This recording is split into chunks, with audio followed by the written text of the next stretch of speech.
9:50 বাসা থেকে বের হয়ে এখন 10:25 টার্মিনাল 2-তে এসে পৌঁছালাম।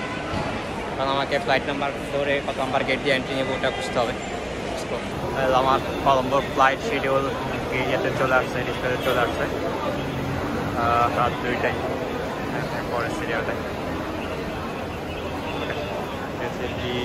Persia 912 কলম্বো রাত 2টায় checking open.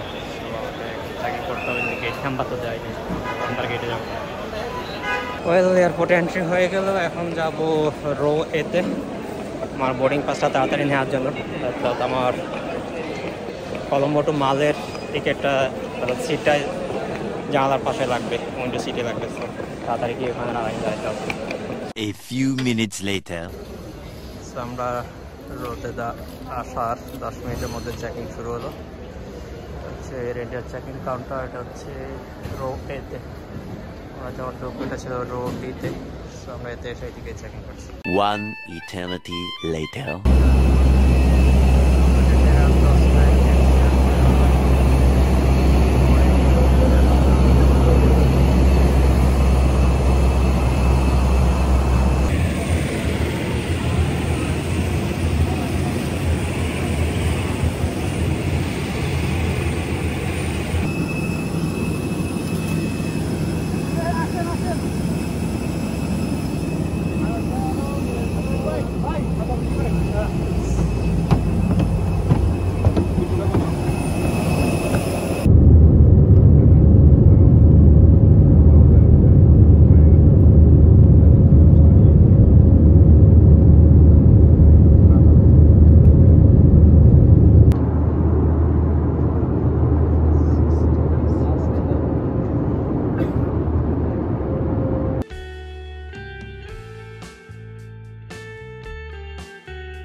A few moments later.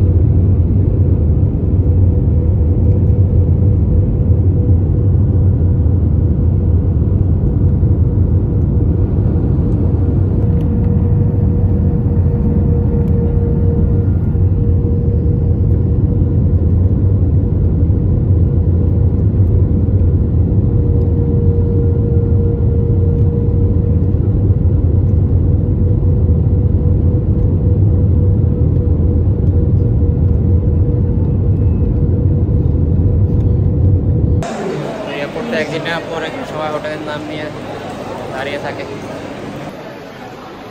এগুলো হচ্ছে বিভিন্ন হোটেলের কাউন্টারগুলো।